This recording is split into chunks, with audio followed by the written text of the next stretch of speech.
Hello everyone, एक बार फिर से स्वागत करती हूँ आप सभी का मेरे चैनल इन्वेस्ट इंडिया में। तो आज हम लोग एक ऐसे ग्रोइंग सेक्टर के बारे में बात करने वाले हैं जो कि ईवी सेक्टर है। यानी कि यहाँ पर हम बात करेंगे इलेक्ट्रिक व्हीकल्स के कुछ टॉप शेयर्स के बारे में। जैसे कि आप सभी को पता है, इलेक्ट्रिक व्हीकल्स में 3 व्हीलर्स भी आते हैं, 2 व्हीलर्स भी आते हैं, इलेक्ट्रिक बसेस भी आती हैं, साथ ही साथ इलेक्ट्रिक कार्स भी आ रही हैं। लेकिन जो सबसे ज़्यादा सेल में है वो इलेक्ट्रिक 2 व्हीलर्स हैं। तो यहाँ पर आज की वीडियो में हमारा मेन फोकस रहने वाला है इलेक्ट्रिक व्हीकल में 2 व्हीलर्स की जो कंपनीज है जो 2 व्हीलर्स बनाती हैं। साथ ही साथ यहाँ पर एक कंपनी हम इलेक्ट्रिक व्हीकल के अलावा हम दूसरी कंपनी भी डिस्कस करेंगे जो कि इलेक्ट्रिक व्हीकल्स की बैटरीज वगैरह बनाती है। तो अब सबसे पहले हम बात कर लेते हैं इलेक्ट्रिक व्हीकल्स सेक्टर के बारे में कि इसमें कितनी ग्रोथ होने वाली है, साथ ही साथ इसका बिजनेस किस तरीके से आगे हमें ग्रोथ में देखने को मिल सकता है, जिससे हमें इस सेक्टर से काफ़ी ज़्यादा फायदा हो सकता है। और ऐसी कौन सी कंपनी है जिनसे हमें डायरेक्टली फ़ायदा मिलेगा और वो मल्टी बैगर बनेंगी और हमारे रिटर्न्स को बहुत ही तेज़ी से मल्टीप्लाई करेंगी।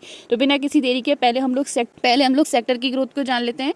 तो यहाँ पर आप देखेंगे, सो आप देख सकते हैं यहाँ पर जो इंडिया है हमारी 3rd लार्जेस्ट ऑटोमोबाइल मार्केट है globally in terms of sales. यानी कि सेल्स के टर्म्स से हम देखें तो इंडिया हमारी जर्मनी और जापान के बाद 3rd नंबर पर आती है, जो कि सबसे ज़्यादा ऑटोमोबाइल की सेल करती है। तो यहाँ पर अब ऑटोमोबाइल की सेल सबसे ज़्यादा होती है तो कुछ इंडिया को, यानी कि हमारी इंडिया को कुछ पॉलिसीज़ और टर्म्स ऐसे लाने पड़ेंगे जिससे कि हमारी जो इंडिया है वो इलेक्ट्रिक व्हीकल्स पर शिफ्ट हो, यानी कि अपनी ग्रीन एनर्जी पर शिफ्ट हो, जिससे क्या हो, जो हमारा पोल्यूशन है इन्वायरमेंट में वो कम हो। तो आप देख सकते हैं यहाँ पर 7.1% की GDP जो है वो हमारी ऑटोमोटिव सेक्टर से आती है, यानी ऑटोमोबाइल के सेक्टर से आती है। तो इस सेक्टर पर कुछ ना कुछ मेजर चेंजेस करना बहुत ज़्यादा जरूरी है, क्योंकि इतने ज़्यादा सेल्स होती है, इसका मतलब यहाँ पर पोल्यूशन वगैरह भी बहुत होता है। तो इसीलिए हमारी गवर्नमेंट ने काफ़ी सारे इनिशिएटिव्स लिए हैं स्पेशली इलेक्ट्रिक व्हीकल्स को लेकर। यानी कि वो लोग चाहते हैं कि इलेक्ट्रिक व्हीकल्स पर 2030 तक पूरे तरीके से शिफ्टिंग हो जाए, और जिससे क्या होगा कि हमारा जो पूरे तरीके से इन्वायरमेंट है वो ग्रीन रहेगा और जो पोल्यूशन है वो बहुत कम होगी। वहीं अगर हम बात करें इकोनॉमिक सर्वे की, तो आप देख सकते हैं यहाँ पर the economic survey 2023 predict that India's domestic electric vehicle market will see a 49% compound annual growth rate CAGR, यानी कि बिटवीन 2022 से लेकर 2023 तक, यानी कि 49% के CAGR के साथ कंपाउंड एनुअल ग्रोथ रेट आपको देखने को मिलेगी 2022 से 2030 तक, जिसमें आप देख सकते हैं 10 मिलियन एनुअल सेल होगी 2030 तक। यानी कि आप देख सकते हैं हर साल जो है 10 मिलियन तक सेल होती हुई देखने को मिलेगी। Additionally the electric vehicle industry is projected to create around 50 million direct and indirect job by 2030। देख सकते हैं यहाँ पर जो पूरे तरीके से स्विचिंग है, यानी कि 50 मिलियन तक जॉब्स भी प्रोवाइड करवाएगी इलेक्ट्रिक व्हीकल इंडस्ट्री। साथ ही साथ आप देखेंगे 10 मिलियन तक एनुअल सेल्स हमें देखने को मिलेंगी। स्पेसिफिकली अगर हम बात करें इलेक्ट्रिक व्हीकल्स की, यानी कि 2 व्हीलर्स की अगर हम बात करें, तो आप देख सकते हैं यहाँ पर 60 to 70% न्यू सेल्स हमें देखने को मिलेंगी 2030 तक। यानी कि आप देख सकते हैं 60 to 70% हमें इंक्रीजमेंट यहाँ पर देखने को मिलेगा। अब यहाँ पर हम बात कर लेते हैं कि 2 व्हीलर्स में इतनी ज़्यादा इंक्रीजमेंट क्यों हमें देखने को मिल रही है। अगर आप भी अपने एरिया में देखेंगे, गली मोहल्लों में देखेंगे, तो बहुत सारे इलेक्ट्रिक व्हीकल्स अभी तक आ चुके हैं और बहुत सारे जो लोग हैं वो इस पर स्विच हो चुके हैं। उसका सिर्फ और सिर्फ 2 ही रीज़न है। मेन रीज़न यहाँ पर आप देख सकते हैं इकोनॉमिकल है, क्योंकि यहाँ पर पेट्रोल का काफ़ी ज़्यादा खर्चा बच जाता है, हमें वन टाइम इन्वेस्टमेंट करना पड़ता है, और इलेक्ट्रिसिटी का जो खर्चा आता है वो भी ना के बराबर, यानी कि बहुत मिनिमल आता है इस कंपेरिजन टू पेट्रोल वगैरह। इससे पोल्यूशन भी कम होती है। साथ ही साथ अगर हम बात करें इन्वायरमेंट में हमारा क्लीन और ग्रीन रहता है। तो इसीलिए यहाँ पर 2 व्हीलर्स की जो डिमांड है वो बहुत तेज़ी से ग्रोथ होती हुई देखने को मिल रही है। तो बिना किसी देरी के यहाँ पर मैं टॉप 10 स्टॉक्स आपको बताऊंगी। तो आप देख सकते हैं यहाँ पर नंबर 1 जो स्टॉक मेरी लिस्ट में है उसका नाम है ओला इलेक्ट्रिक।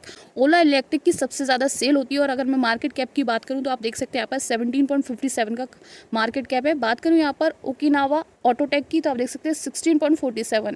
यहाँ पर ये जो कंपनीज़ है ये अभी IPO में रजिस्टर नहीं है, और यहाँ पर हम टॉप 3 कंपनीज डिस्कस करेंगे जो IPO में रजिस्टर हैं। लेकिन जो 2 व्हीलर्स की जो टॉप कंपनियां हैं वो यही हैं। आप देख सकते हैं विद मार्केट शेयर। आप देख सकते हैं यहाँ पर जो ओला इलेक्ट्रिक है वो सबसे ज़्यादा सेल होता है, क्योंकि यहाँ पर ओला इलेक्ट्रिक की सबसे ज़्यादा सेल हमें देखने को मिलती है इंडिया के अंदर। अभी तक जितने भी स्कूटर्स वगैरह हैं 2 व्हीलर के, उसमें सबसे ज़्यादा ओला इलेक्ट्रिक की सेल होता है हमारा।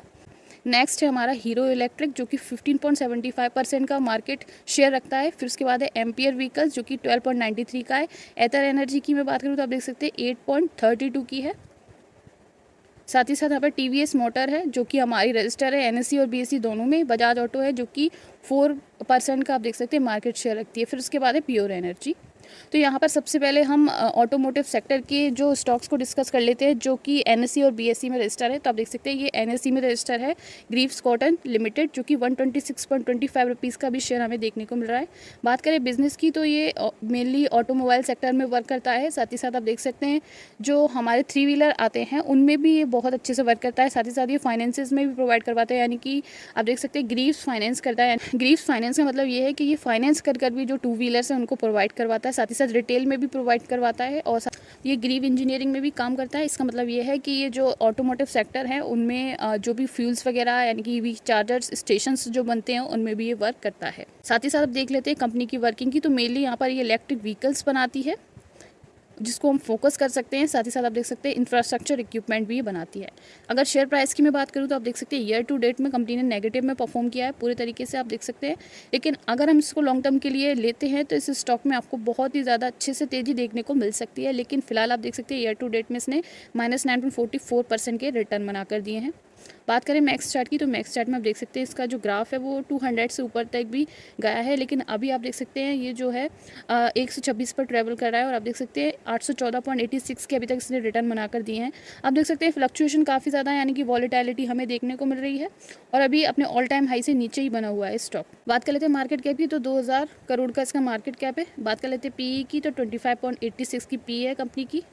साथ ही साथ अगर कैश की बात करें तो 37 करोड़ का भी कैश प्रेजेंट है कंपनी के पास। डेट अब देख सकते हैं कंपनी के पास डेट नहीं है, इसका मतलब ये पॉजिटिव पॉइंट है कंपनी के लिए। वहीं अगर हम आरओई यहाँ पर 11.73% की, जो कि एक नेगेटिव पॉइंट हो सकता है कंपनी के लिए। वहीं अगर हम बात करें कंपनी के सेल्स की तो आप देख सकते हैं सेल्स लगातार इंक्रीज़ हो रही है, जो कि एक प्लस पॉइंट है। वहीं अगर हम प्रॉफिट की बात करें तो प्रॉफिट यहाँ पे पहले नेगेटिव में था 2022 के अंदर, 2023 की स्टार्टिंग में, 2023 की स्टार्टिंग में। उसके बाद आप देख सकते हैं यहाँ पर 2023 के एंड में जो प्रॉफिट है वो पॉजिटिव में आता हुआ हमें देखने को मिल रहा है। लेकिन ओवरऑल जो है 29 है, जो कि आप देख सकते हैं एक नेगेटिव पॉइंट हो सकता है कंपनी के लिए।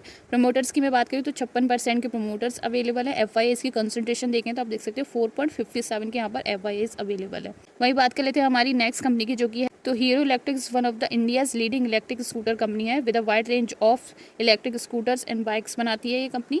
साथ ही साथ अगर हम कंपनी के बारे में बात करें तो कंपनी का कहना है कि जो हीरो इलेक्ट्रिक है वो इंडिया की फर्स्ट एंड लार्जेस्ट मैन्युफैक्चरर है ऑफ इलेक्ट्रिक 2 व्हीलर्स की। साथ ही साथ अगर हम बात करें कंपनी के ईयर टू डेट की परफॉर्मेंस की तो आप देख सकते हैं यहाँ पर 14.23% के कंपनी ने रिटर्न बनाकर दिए हैं अभी तक। बात कर लेते हैं कंपनी की वर्किंग की तो आप देख सकते हैं ये जो 2 व्हीलर्स होते हैं उनकी एक्सेसरीज बनाती है, पार्ट्स बनाती है, इंजन ऑयल्स बनाती है, मोटरसाइकिल्स बनाती है, स्कूटर्स बनाती है, जो कि यहाँ पर इलेक्ट्रिक भी होते हैं और कमर्शियल्स भी होते हैं, यानी कि जो फ्यूल से चलने वाले होते हैं और इलेक्ट्रिक होते हैं वो दोनों ही ये बना के देती है कंपनी। साथ ही साथ आप देख सकते हैं ये जो है हीरो कनेक्ट मर्चेंडाइज भी बनाती है, यानी कि जो कि बाइक्स वगैरह में यूज़ होने वाले क्लोथ्स हैं यानी कि मर्चेंडाइज है उनका भी जो है वो प्रोडक्शन ये करती है कंपनी। वही बात कर लेते हैं मैक्स चार्ट की तो आप देख सकते हैं कंपनी ने बहुत अच्छा परफॉर्म किया है। आप देख सकते हैं 2751.17% के अभी तक कंपनी ने मैक्स रिटर्न बनाए हैं। अगर हम बात करें शेयर प्राइस को लेने की तो ये अभी टाइम है इसको वॉच करने का, बाय करने का ये टाइम नहीं है। आप देख सकते हैं यहाँ पर क्योंकि अभी दिवाली का जो सीज़न है, फेस्टिव सीज़न है वो आने वाला है, तो यहाँ पर ये स्टॉक अभी बहुत तेज़ी से आगे बढ़ता हुआ हमें देखने को मिलेगा। लेकिन जैसे ही इसमें थोड़ा बहुत डाउन ट्रेंड आए, यानी कि जैसे ही हमें ये नेगेटिव में देखने को मिले यानी कि डिस्काउंटेड पर मिले, तब हम इसको लॉन्ग टर्म के लिए बाय कर सकते हैं। वहीं बात करें मार्केट कैप की तो आप देख सकते हैं 62,081.30 करोड़ का इसका मार्केट कैप है। वहीं अगर हम बात करें पीई की तो 19.96 की कंपनी के पास पी है। डेट कंपनी के पास 0 करोड़ की है, जो कि एक प्लस पॉइंट है। आरओई आप देख सकते हैं 17.95% की यहाँ पर आरओई है। प्रमोटर होल्डिंग देख सकते हैं यहाँ पर 34.77 है। डीआईआईज और एफआईआईज की कंसंट्रेशन काफ़ी अच्छी है। आप देख सकते हैं यहाँ पर 26.79 के यहाँ पर एफआईआईज है और डीआईआईज की मैं बात करूँ 29.15 के यहाँ पर डीआईआईज अवेलेबल है। एफआईआईज का इतना होना बहुत ही पॉजिटिव पॉइंट है, बिकॉज एफआईआईज उसी कंपनीज में होते हैं जहाँ पर बहुत अच्छा पोटेंशियल हो ग्रोथ का। तो आप देख सकते हैं एफआईएस की कंसंट्रेशन बहुत ज़्यादा है। वहीं हम बात करें थर्ड कंपनी की, जो कि मैंने बोला था बैटरीज रिलेटेड होने वाली है ईवी की, तो ये एक्साइड इंडस्ट्रीज मेनली जो है वो ईवी की बैटरीज वगैरह बनाती है। आप देख सकते हैं शेयर प्राइस 254 रुपीज़ का भी इसका शेयर प्राइस है। ईयर टू डेट में कंपनी ने 40.02% के रिटर्न बनाए हैं। आप देख सकते हैं यहाँ पर स्टोरेज बैटरीज बनाती है और एलिट प्रोडक्ट इन इंडिया में ये बनाकर प्रोवाइड करवाती है। बात करें मैक्स चार्ट की तो 3586.50% के कंपनी रिटर्न बनाती है और अभी आप देख सकते हैं ऑल टाइम हाई से नीचे है, तो ये भी टाइम अभी इसको वॉच करने का, इसको बाय करने का नहीं है। जैसे ही हमें डिस्काउंटेड पर अवेलेबल हो हम इसको बाय कर सकते हैं लॉन्ग टर्म के लिए, बिकॉज यहाँ पर आप देख सकते हैं वॉलेटिलिटी काफ़ी ज़्यादा देखने को मिल रही है। तो वॉलेटिलिटी के साथ ऊपर गया है तो थोड़ा बहुत डिस्काउंटेड पर भी आएगा ही, और जैसे ये डिस्काउंटेड पर आता है आप इसको बाय कर सकते हैं। वहीं अगर हम बात करें मार्केट कैप की तो आप देख सकते हैं 21,649.50 करोड़ का मार्केट कैप है। पी की अगर मैं बात करूँ 23.55 की कंपनी की पी है। वही बात कर लेते हैं डेट की। कंपनी के पास भी 0 करोड़ की डेट है जो कि एक पॉजिटिव पॉइंट है। प्रमोटर होल्डिंग वगैरह भी अब देखेंगे। आप देख सकते हैं सेल्स कंपनी की लगातार बढ़ रही है। वहीं अगर हम प्रॉफिट की बात करें तो प्रॉफिट में यहाँ पर भी हमें थोड़ा बहुत डामाडोल देखने को मिल रहा है। देख सकते हैं यहाँ पर जो लास्ट 23 है यानी कि 23 सितंबर ऑफ 23 की अगर मैं बात करूँ तो यहाँ पर प्रॉफिट डिक्रीज़ हुआ है एज़ कंपेरिजन टू 2022 की मैं बात करूँ। प्रमोटर्स 49.99 है, पब्लिक 22 की है। यहाँ पर DIAs 19 के हैं, FIAs 12.81% के अवेलेबल है। तो ये थी हमारी दो टू व्हीलर की कंपनी और एक थी यहाँ पर हमारी जो EV की बैटरीज वगैरह बनाती है उनकी कंपनी। अब यहाँ पर नेक्स्ट जो मैं वीडियो लेकर आऊँगी वो होगी इलेक्ट्रिक बसेस की जो मेन कंपनीज है उनको लेकर, जो कि हम EV से रिलेटेड में बनाएंगे। साथ ही साथ अगर मैं आपको बताऊँ ये कोई भी बाय सेल रिकमेंडेशन नहीं है, ये सिर्फ एजुकेशन पर्पज़ के लिए बनाई गई वीडियो है। तो अगर वीडियो पसंद आई है तो लाइक कर देना, मेरे चैनल को सब्सक्राइब कर देना। मिलती हूँ नेक्स्ट